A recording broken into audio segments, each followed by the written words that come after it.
Muy amable, doctor. Bienvenido al Senado. Tiene usted hasta 5 minutos para presentar su plan de trabajo. Gracias.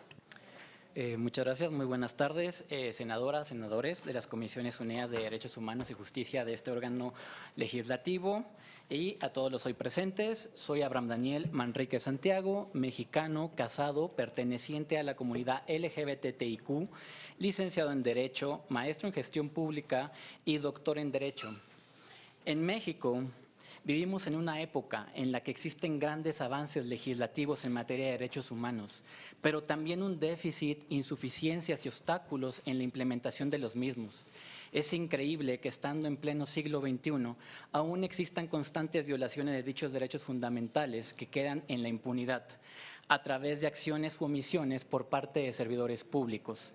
Mi intención de presidir la Comisión Nacional de los Derechos Humanos está avalada en mi desarrollo personal, académico y profesional, los cuales me dan las capacidades necesarias para hacer que la Comisión cumpla a plenitud su mandato de protección, observancia, promoción, estudio y divulgación de los derechos humanos. De ser electo presidente de la CNDH, mi gestión tendrá como prioridad un enfoque a las víctimas y grupos en situación de vulnerabilidad por la interseccionalidad que existe entre ellos, como mujeres, niñas, niños, adolescentes, personas con discapacidad, adultas mayores, pertenecientes a pueblos y comunidades indígenas, migrantes y solicitantes de asilo, de la comunidad LGBTIQ, personas privadas de su libertad, periodistas y defensores civiles. No hay una persona con mayor riesgo a la vulneración de sus derechos humanos que una mujer indígena, adulta mayor, migrante, miembro de la comunidad de la diversidad sexual, con discapacidad y viviendo en una zona rural de nuestro país. Desde que tengo memoria, he conocido lo que es enfrentarse a situaciones de vulneración de los derechos humanos. No solo a mi persona, sino también a uno de mis pilares y formadores de vida, mi hermano mayor, quien es una persona con discapacidad intelectual, psicosocial y motriz, totalmente dependiente de uno, por quien he luchado por el reconocimiento de sus derechos, la salud, la educación, el esparcimiento y la accesibilidad. Como mi padre médico chihuahuense, quien al quedar ciego fue despedido injustificadamente por un ente gubernamental, aprendí a defender el derecho al trabajo. Mi situación personal me ha enfocado a la protección de los derechos humanos, teniendo claro que la violación de los mismos no solo afecta a la persona violentada, sino a su entorno familiar y social. En la función pública, en el ISSSTE, trabajé en el vínculo con la CNDH, fomentando la difusión y capacitación para la atención a los trabajadores y derechohabientes con un enfoque de respeto a los derechos humanos y no discriminación. En el sector social, dirigí una asociación civil que brindaba el acceso a una educación inclusiva mediante la atención a niños y niñas, hijos de madres trabajadoras de la industria maquiladora en Chihuahua. He trabajado en el desarrollo de proyectos para el apoyo a la inclusión de las personas con discapacidad. Es por ello que el tema de mi tesis de doctorado fue las personas con discapacidad y la protección social en México, la salud. Como presidente del Instituto Mexicano de Lengua de Señas, busco la plena inclusión de la comunidad sorda a partir del estudio, difusión e investigación de su lengua materna, así como el acceso a la educación, salud, empleo y demás derechos que por ley tiene el Estado mexicano como obligación otorgar. No he militado ni milito en ningún partido u órgano político, lo que garantiza que mi función sería con total independencia, imparcialidad y objetividad, para que este organismo defensor de los derechos humanos pueda investigar y emitir sus resoluciones que estarán por encima de cualquier sospecha, dilación o parcialidad que demeriten su credibilidad. La sociedad mexicana ha sido agraviada y busca que sus instituciones tengan cambio de fondo. Es imprescindible construir un referente de la CNDH, humanizado, para transformarse las condiciones actuales donde la sociedad está exigiendo de manera constante resultados claros. Apostaré a la innovación en procesos y la adopción de tecnologías de la información en una cultura digital, así como el acercamiento y trabajo constante con jóvenes emprendedores y organizaciones de la sociedad civil, por la importancia que tiene su trabajo en el reconocimiento y protección de los derechos humanos. La estructura administrativa deberá adecuarse a una visión de austeridad, racionalidad y eficacia, con total acceso a la información que garantice garantice transparencia y apertura de la fiscalización. Pondré énfasis en la atención a casos de violaciones graves a los derechos humanos, haciendo uso de las facultades de atracción, revisión o acciones de inconstitucionalidad. La observancia del trabajo del Poder Legislativo Federal y de los congresos estatales sería una tarea continua que deberá velar por la armonización y para lograr que las recomendaciones emitidas por la CNDH lleguen a ser vinculantes. Estoy aquí porque creo en nuestro país, en sus instituciones, en la democracia, razones que me impulsan a luchar por un México mejor, donde todas y todos nos sintamos protegidos y seguros de que en caso de vivir alguna violación de nuestros derechos humanos, hay una institución que escuche, investigue y actúe para lograr la reparación del daño y prevenir que esta vuelva a suceder. Mi idoneidad como ombudsperson de México tiene como base que soy un profesional del derecho con un amplio conocimiento y sensibilidad en el tema, con capacidad de generar una articulación de diálogo con los poderes públicos, con total imparcialidad e independencia que apuesta a la innovación y a la tecnología para llegar al último rincón del país y garantizar la plena observancia de los derechos humanos. Gracias. Muchas gracias, doctor. Muy amable. Agradecemos la presencia del senador Damián Cepeda. Gracias, senador, por estar aquí esta tarde. La pregunta, doctor, es: ¿considera que la persona que pretenda tener el cargo de presidente de la CNDH debe tener amplios conocimientos en la materia? Y si es así, ¿cuáles? Si los puede clasificar. Asimismo, le preguntan qué organismo es la Corte Interamericana de Derechos Humanos. También México se ha convertido en un país de tránsito para miles de migrantes internacionales que viajan en busca de un sueño americano. Como ombudsperson, ¿qué mecanismos implementaría para que las autoridades respeten los derechos humanos de los migrantes? Ok, perfecto, muchas gracias. Dando contestación a la primera pregunta, efectivamente, el ombudsperson debe tener conocimientos en materia de derechos humanos, conocimientos del marco normativo interno de nuestro país, del marco internacional, también en la materia de los derechos humanos. ¿Para qué? Para vigilar y poder realizar las funciones que tiene encomendadas como ombudsperson relativa a la protección, vigilancia, observación, difusión de los derechos humanos dentro del país. Y por lo tanto también digo que la Corte Interamericana de los Derechos Humanos es el órgano de la OEA, donde primeramente la Comisión Interamericana de Derechos Humanos se le someten ciertos asuntos de violación a los derechos humanos y en caso de considerarlo prudente remite a la Corte, la cual es la que emite sentencias sobre si sí hubo o no hubo alguna violación de derechos humanos por parte de un Estado, parte de la Comisión, de la Corte, perdón. Ahora, los mecanismos, en el tema de los migrantes, es que México, por ejemplo, es el único país que actualmente lleva a cabo las acciones internacionales en materia de migración referentes a permitir el paso y la protección de los migrantes dentro del territorio nacional.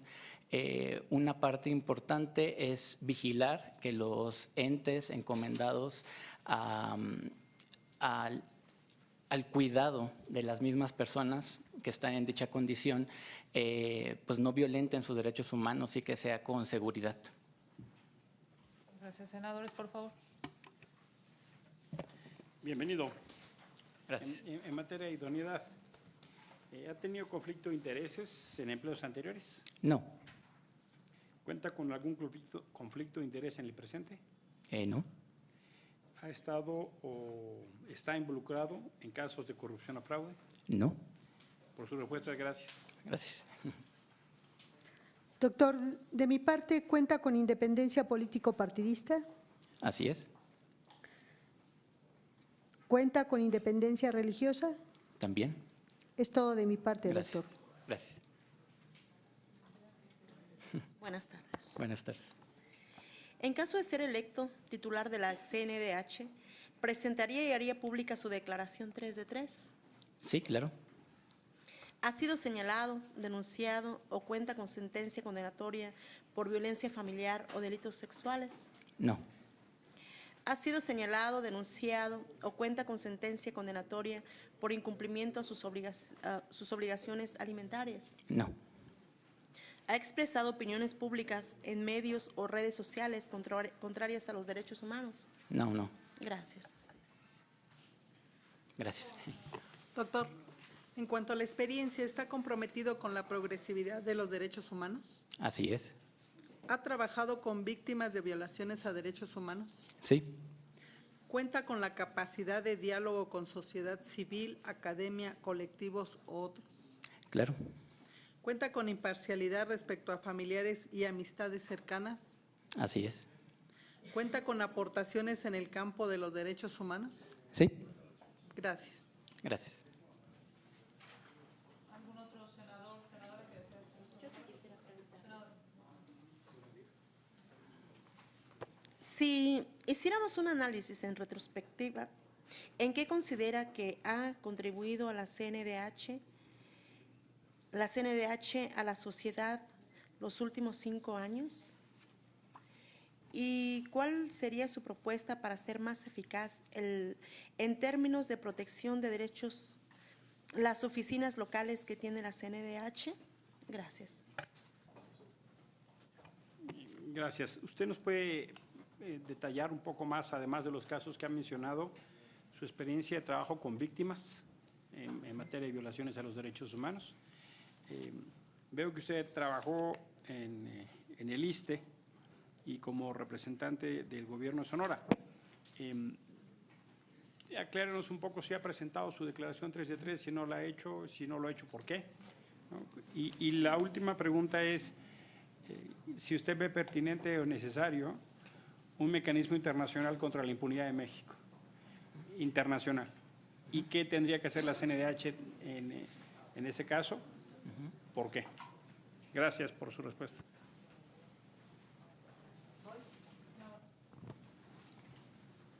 Buenas noches. Buenas noches. ¿Usted sí sabe qué es una acción afirmativa? ¿Me lo puede decir, por favor?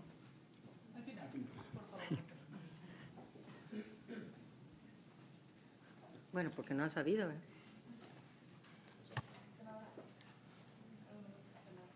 Doctor, yo quisiera preguntarle, ha comentado usted que es integrante de la comunidad LGBTTIQ.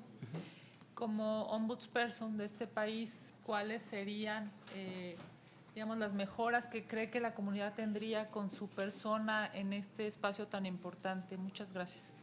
Yo quería, perdón, me falta una cosita. Adelante, senador. Yo quería celebrar que usted habla de cómo su trayectoria personal y familiar lo ha llevado a ser un defensor de derechos humanos. Fíjese que muy pocas personas lo han dicho. Gracias. Y generalmente la historia personal, ya sea en contra o a favor de la vida, del éxito, del fracaso, nos marca para trabajar en la defensa de los derechos humanos. Porque se refirieron más al trabajo, algunos que le han antecedido, algunas. Pero la marca que da la familia, la hermana, el padre, la situación de vulnerabilidad en la que se enfrentó, me parece que es importante haberlo resaltado. Gracias. Doctor, con la experiencia que usted tiene, ¿qué papel consideraría usted que debería tomar el Estado ante los desplazamientos forzados? ¿Y cómo podría usted coadyuvar en caso de que presidiera la Comisión Nacional de Derechos Humanos? Ok. ¿Ya? Perdone. Doctor, si es tan amable, intentando, dar respuesta a todas las preguntas y con la conclusión de su participación, tiene 4 minutos. Muchas gracias. Muchas gracias. Ok, acción afirmativa. Son todas acciones que el Estado hace, ya sea política pública o alguna otra, para tratar de equiparar la desigualdad que existe a ciertos grupos que están en cierta situación o condición de vulnerabilidad. Eso sería de forma resumida lo que es una acción afirmativa.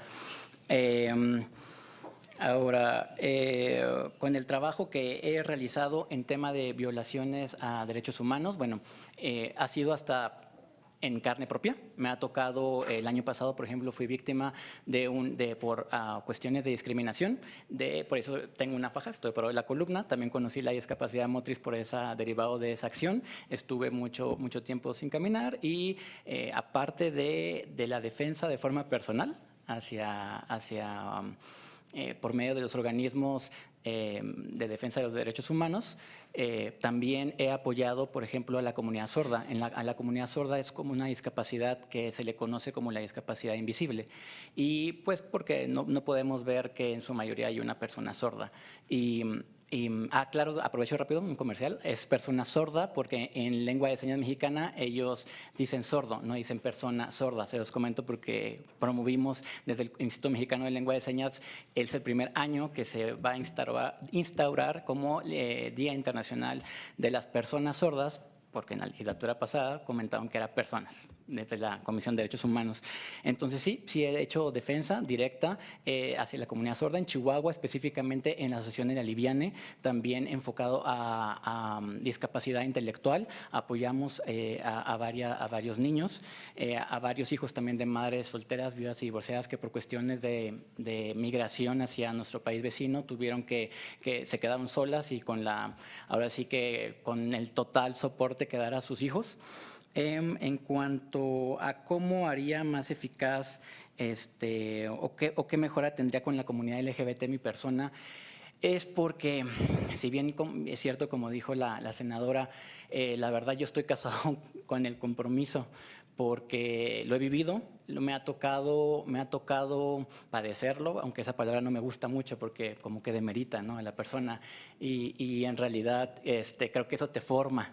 Te va dando las bases y las tablas, y eso aunado con los conocimientos de doctor en Derecho que me ha dado la parte de la gestión pública también, porque he estado en ambos lados. He estado tanto en el apoyo a organizaciones de la sociedad civil como servidor público, que aquí viene la de respuesta. Como servidor público me ha tocado y siempre he hecho públicas mis declaraciones patrimoniales, esas pueden verificar. Ahora sí que lo que tengo es lo que está ahí y lo he usado muy orgullosamente cuando me toca tener que atender asuntos personales y familiares, de salud sobre todo, en cuestiones de mi hermano y personales. ¿Y cómo sumaría? Sumaría que yo no he visto, francamente, que actualmente haya una política pública en temas de LGBT, TTIQ, todo el abecedario. Y es muy importante porque, por ejemplo, dentro de las organizaciones de la sociedad civil que apoyo y con las cuales hemos tenido mucho constante y ahorita son avalistas de mi participación, es, por ejemplo, las trabajadoras sexuales, trans, que muchas quedan. Por eso la importancia de la transversalidad e interseccionalidad en los grupos, porque ellas han quedado en condición de discapacidad muchas veces por ejercer dicha práctica. Y, perdón, que sí considero importante que exista un organismo internacional. En otros países ha habido, aquí en México ha habido esa coordinación y coadyuvancia con los organismos internacionales. Yo creo que la comisión, desde esa perspectiva humanizada, tiene la capacidad, tiene las herramientas, no hay que hacer mucho. En conclusión, me gustaría comentar que no hay que hacer grandes cambios, como muchos han comentado, en temas legislativos. Ya está. Lo que hay que hacer en realidad es tener el valor de hacer uso de los mismos y tener también ese diálogo y cercanía con las mismas entidades gubernamental. Eso es lo que yo ofrezco. Gracias. Muchas gracias, doctor. Muy amable por su presencia el día de hoy en el Senado de la